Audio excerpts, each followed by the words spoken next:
Bon, est-ce que ce serait pas le jour où je fais la vidéo que je promets depuis longtemps? J'en ai parlé beaucoup. Elle est enfin là. Elle arrive enfin. Hein, je suis même en train de laver mes lunettes pour être sûre de voir mes petites notes.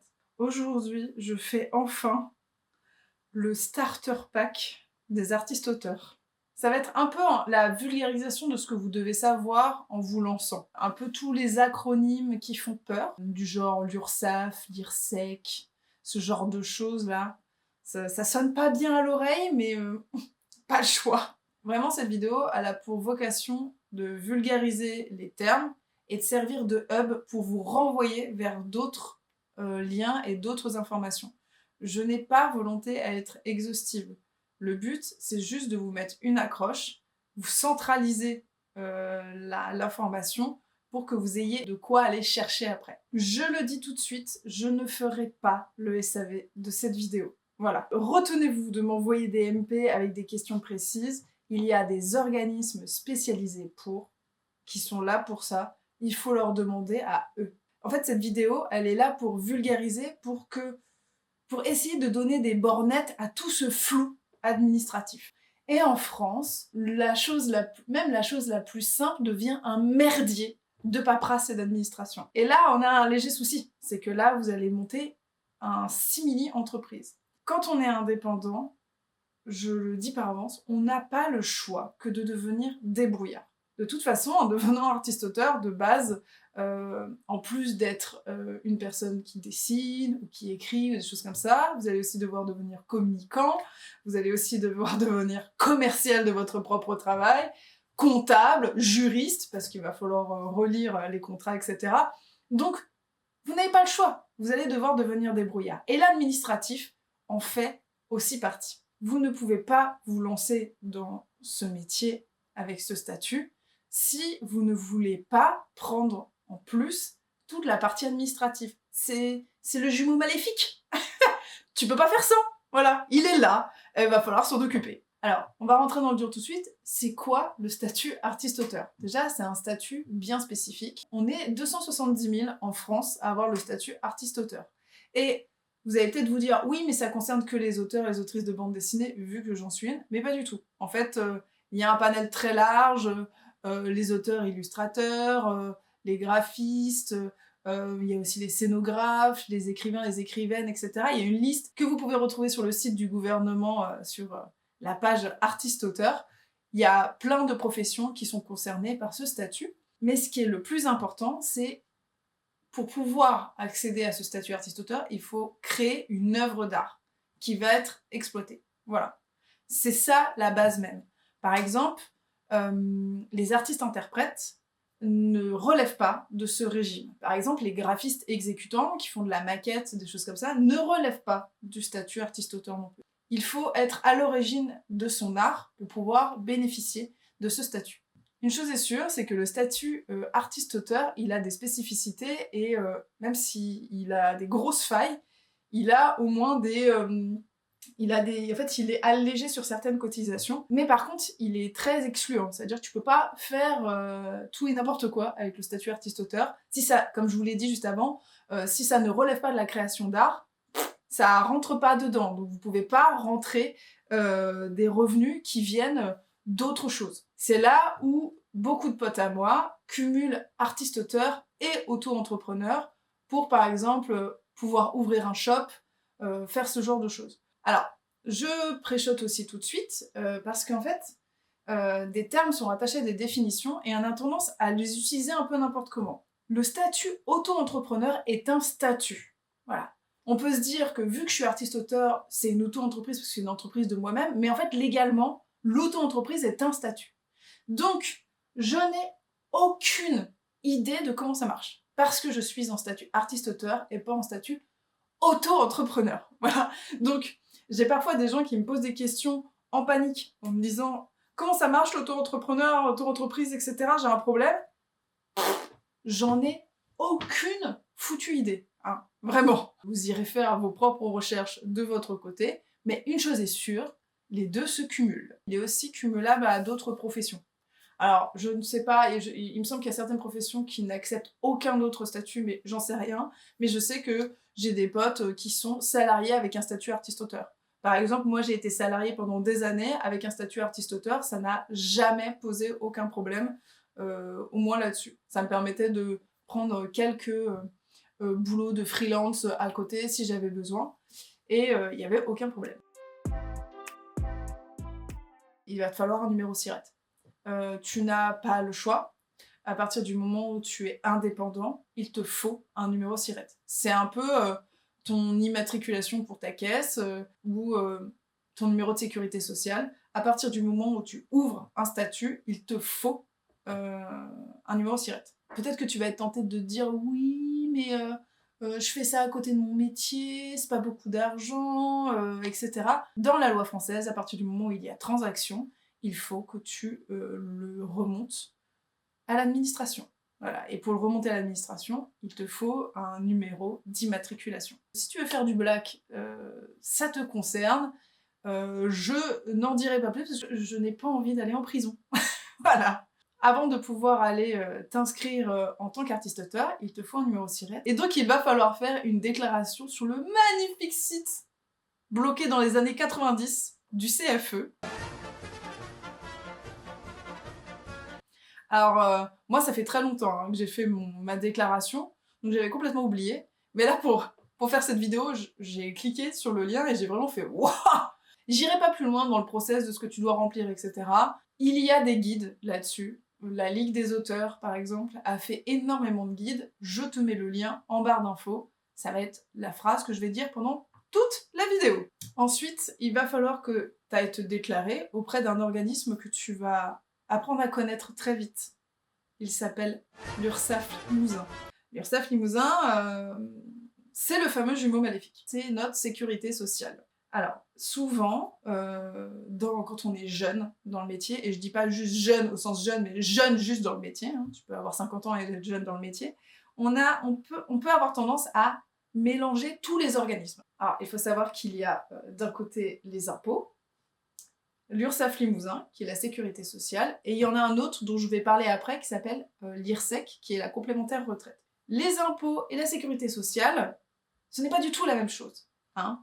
Vous allez payer d'un côté votre impôt sur le revenu, et de l'autre côté vos cotisations sociales. Alors, moi, quand je suis rentrée dans le métier, je payais mes impôts, mais je ne payais pas, en fait, directement mes cotisations sociales, parce qu'elles étaient directement prélevées sur mon salaire. Donc j'ai eu un temps de « Ah oui !»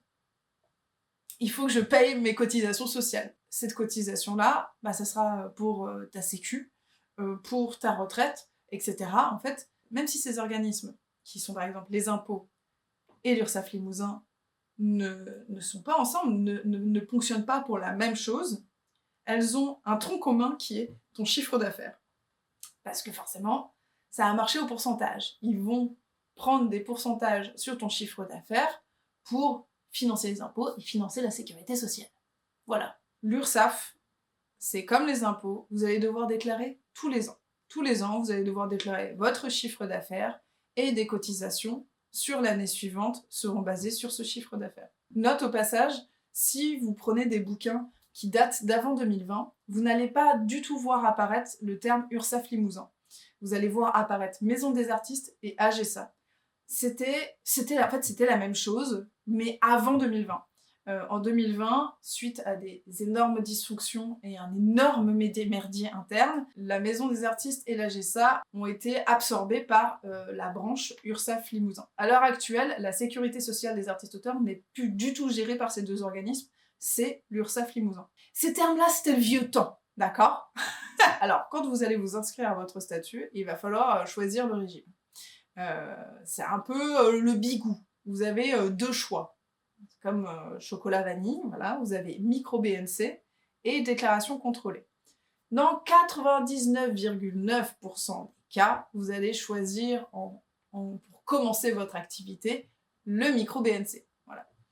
Le micro BNC, c'est un régime simplifié où vous êtes exonéré de TVA, vous n'avez pas à déclarer la TVA. La déclaration contrôlée, souvent, on passe en déclaration contrôlée à partir du moment où on a dépassé un certain chiffre d'affaires. On peut rester en micro-BNC tant que notre chiffre d'affaires ne dépasse pas le plafond de 77 000 €.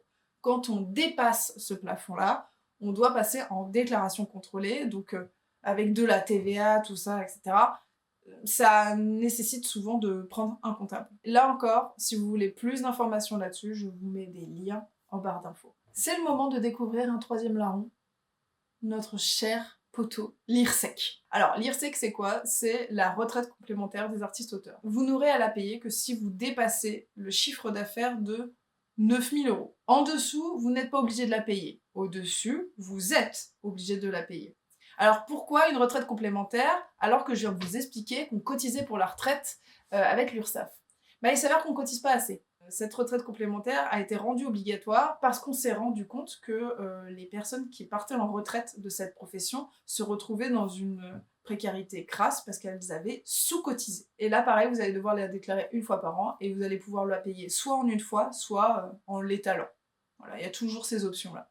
Alors, maintenant que je vous ai donné 3 organismes qui vont venir vous prendre de l'argent, je vais mentionner des organismes qui sont là pour vous en donner. Des organismes qu'on ne connaît pas assez. Comment c'est possible que j'ai des amis encore qui ne soient pas inscrits à ces organismes si ils en relèvent? Voilà.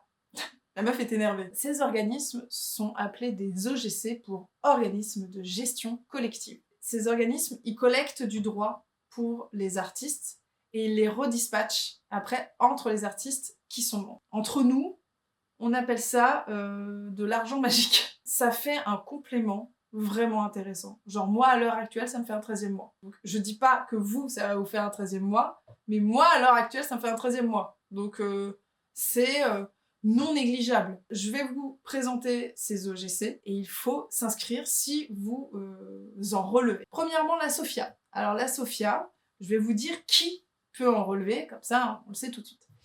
Alors, que vous soyez écrivain, écrivaine, essayiste, traducteur, traductrice, illustrateur, illustratrice, scénariste, dessinateur, dessinatrice ou coloriste BD, photographe, etc., il vous suffit d'avoir signé un contrat d'édition pour au moins un livre, quel qu'en soit le domaine éditorial, pour devenir membre de la SOFIA. La SOFIA s'occupe du domaine du livre. C'est un organisme qui collecte 2 types de droits, qui collecte du droit de prêt et de la copie privée. En fait, le droit de prêt, il a été créé parce que on s'est rendu compte que quand un livre allait en médiathèque, bibliothèque, quand il était prêté, il passait sous le radar du droit d'auteur. Bah oui, forcément, un livre qui est lu 20 fois, il n'est pas acheté 20 fois. Mais attention, les bibliothèques et les médiathèques sont des institutions géniales qu'il faut à tout prix garder pour permettre l'accès à la culture au plus grand nombre. Donc, il y a eu une mise en place de ce qu'on appelle le droit de prêt. C'est un petit pourcentage qui est prélevé au moment de l'achat de la BD par la bibliothèque. Attention, hein, c'est vraiment au moment de l'achat du livre. Ça veut dire que il n'y a pas de l'argent qui tombe à chaque fois qu'un livre est prêté. Hein. C'est vraiment au moment de l'achat. Ça permet pas de compenser, entre guillemets, la perte financière. On va dire que c'est un petit dédommagement. Donc, les organismes de gestion collective sont là pour ça. Ça veut dire qu'ils récupèrent ce droit de prêt, ça fait un lot, et après ils redispatchent aux auteurs membres. Ensuite, il y a la copie privée. La copie privée, c'est une taxe. C'est une taxe que vous avez sur tout le matériel qui vous permet d'enregistrer de l'image ou du texte. Par exemple, vos disques durs externes, vos smartphones, la caméra, des choses comme ça, en fait, ont des taxes de copie privée dessus qui sont renvoyées aux organismes de gestion. C'est pour essayer, là encore, de dédommager le droit d'auteur. Si vous relevez de ça, c'est votre droit de prêt, votre copie privée qui est en attente. Donc il faut aller le chercher. Il faut savoir aussi que la SOFIA, à côté de ça, prend à 50% en charge votre IRSEC.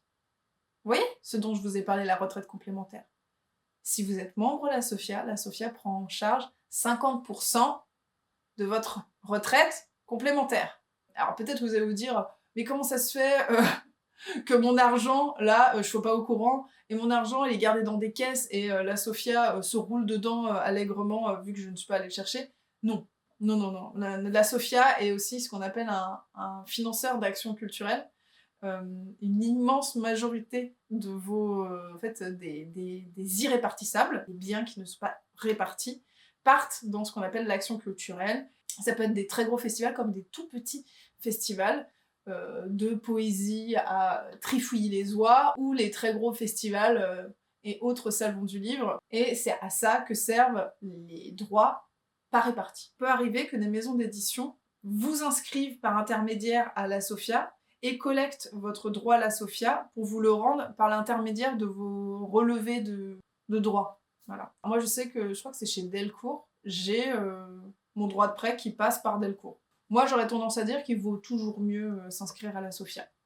C'est toujours bien. Pour ce qui est des déclarations à la Sofia, bah, c'est à chaque fois qu'un de vos titres sort, il faut le déclarer à la Sofia. Tout simplement. Au suivant, l'ADAGP, les artistes et les auteurs d'art visuel. Tout artiste ou ayant droit des arts visuels, peinture, dessin, photo, design, BD, architecture, sculpture, etc. L'ADAGP gère les droits de plus de 40 disciplines. Donc je vous laisserai aller regarder. C'est un peu pareil en termes de gestion collective que la Sofia, sauf que eux, ils vont chercher les droits qui vous sont dus sur l'utilisation de vos visuels dans la presse, dans l'audiovisuel, ce genre de choses. Par exemple, vous avez des cases de votre bande dessinée qui sont utilisées dans le journal Métro, par exemple, et en fait, toi, tu vas pas récupérer des droits dessus parce que c'est pour la promo de ton livre, mais l'ADAGP va pouvoir aller récupérer des droits d'utilisation pour toi. Pareil pour les passages à la télé. Une télé locale ou une grande télé nationale fait un sujet sur je sais pas, les bandes dessinées, et elles utilisent des images de ma bande dessinée, ça fait du droit. Elles utilisent des visuels que tu as fait de design pour mettre en avant je ne sais quel mouvement artistique, ça génère du droit. Donc, voilà, l'ADAGP est là pour ça. Alors, c'est un chouille plus fastidieux, honnêtement, d'aller chercher ses droits, parce qu'il faut remplir chaque passage presse et chaque passage télé. Ça c'est plus compliqué, parce que parfois on n'est pas au courant.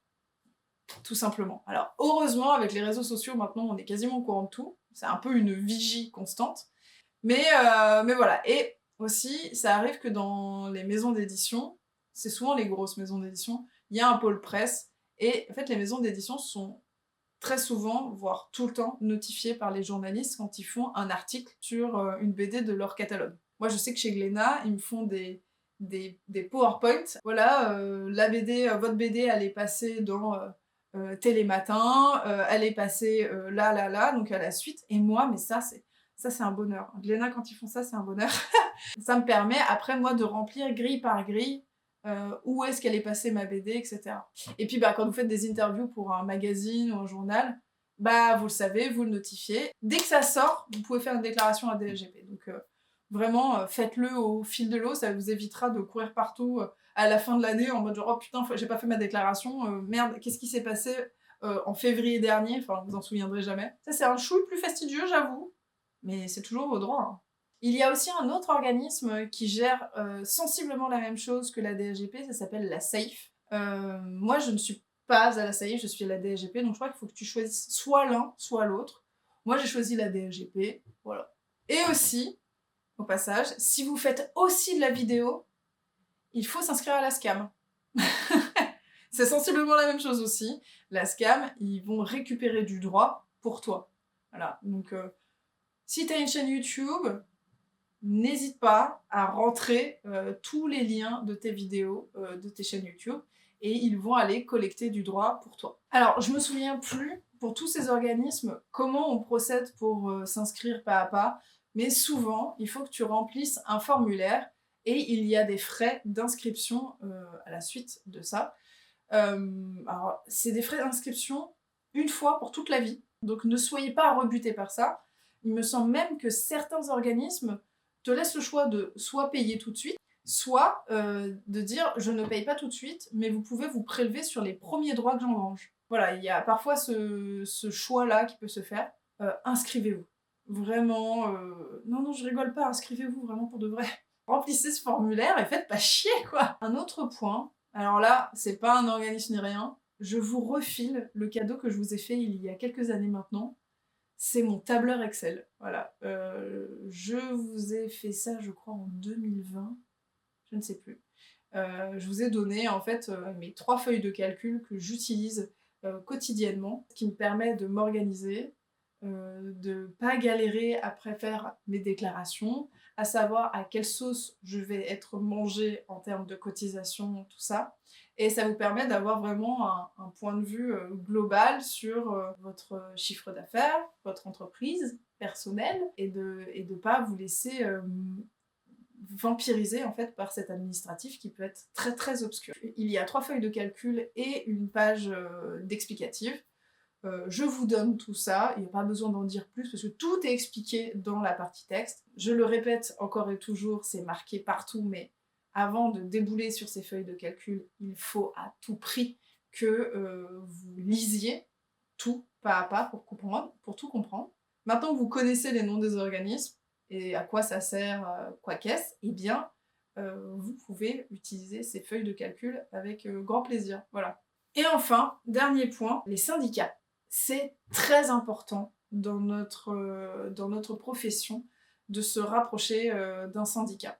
Il y en a plein. En fait, il y a aussi des syndicats avec des spécificités en fonction de votre profession, parce que artiste-auteur, c'est large, mais on n'a pas les mêmes spécificités pour les photographes, les scénographes, les auteurs du livre, enfin, voilà, il y a un peu des espèces d'organigrammes avec des branches différentes, mais on est sous le même statut qui est saltimbanque, artiste-auteur. Ils sont nombreux à faire vraiment un taf de dingue, de manière complètement bénévole.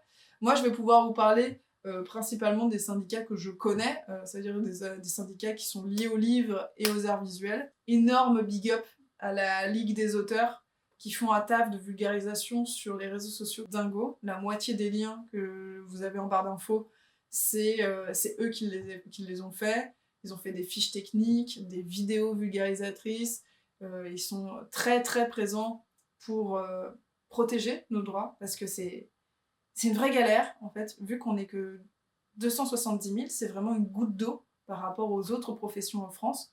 On a du mal à faire le poids pour pouvoir faire avancer les choses, protéger notre droit, faire avancer notre droit dans le bon sens et pas reculer. Après, il n'y a pas que la Ligue des auteurs, il y a aussi le SNAC, notamment le SNAC BD, qui a fait le contrat d'édition commentée, par exemple.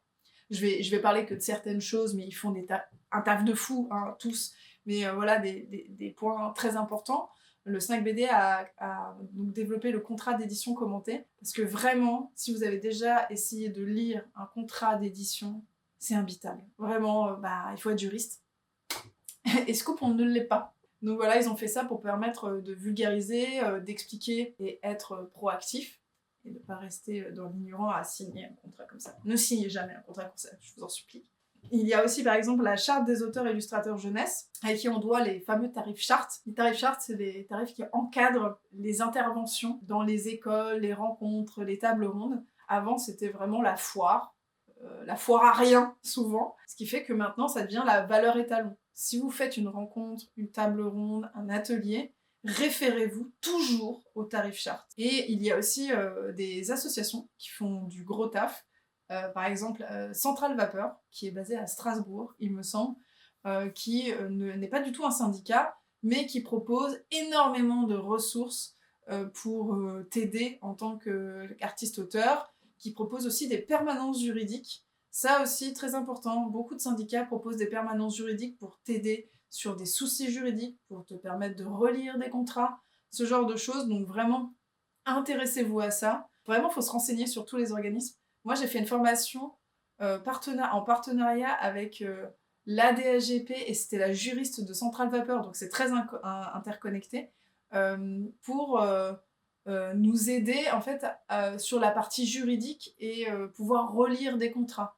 À quoi faire attention, qu'est-ce qu'on peut faire sur cette clause-là, qu'est-ce qu'on peut faire, etc. En fait, j'ai fait 8 heures de cours en visio sur le sujet. C'était hyper intéressant. Vous formez auprès des syndicats, vous pouvez vous former aussi auprès des organismes de gestion. Vraiment, renseignez-vous, il y a de la matière à en revendre. Effectivement, il faut savoir où les chercher. Donc maintenant, vous savez, maintenant, il faut creuser. Voilà. Je vous ai montré l'endroit sur la carte, maintenant faut creuser. On arrive à la fin, j'ai l'impression d'avoir oublié des choses, mais écoutez, vous savez, si j'ai oublié des choses hyper importantes, je mettrai soit en description, soit en commentaire épinglé. Ça sera le premier commentaire épinglé. On va pas se cacher, notre statut, il n'est pas évident. Il est dur à appréhender, surtout quand, par exemple, vous sortez des cours ou que toute votre vie vous avez été salarié. C'est limite une nouvelle langue à réapprendre. Il faut faire la démarche, vraiment, d'apprendre tout ça. Sinon c'est terrifiant. Je le redis et je le répète, vu qu'on arrive sur la fin de cette vidéo, je ne ferai pas le SAV. Je suis désolée d'appuyer fort là-dessus, mais je sais à quel point ça peut partir vite dans mes MP et que j'ai pas le temps parce que j'ai un tome 3 de bande dessinée à faire. Hein. D'ailleurs, j'ai même pas fait de vidéo pour présenter. Vous savez que le tome 2 il est sorti? J'espère. J'ai même pas fait de vidéo pour présenter tellement j'ai pas le temps. Vous vous rendez compte? Tome 2 d'Anna et l'Entourment est sorti. Pas cher. N'hésitez pas à vous l'offrir allègrement à Noël. Mais donc j'ai un tome 3, moi, à dessiner là. Donc je n'ai pas le temps de répondre à ce type de MP. Pourquoi je fais ça avec le bras? Parce que cette manche me gêne. Sur ce, je vous laisse une montagne de liens en barre d'infos. Et vous allez y arriver, il n'y a pas de raison, honnêtement. Ça va le faire. On souffle un grand coup. Allez, on se dit à bientôt dans une prochaine vidéo. Salut!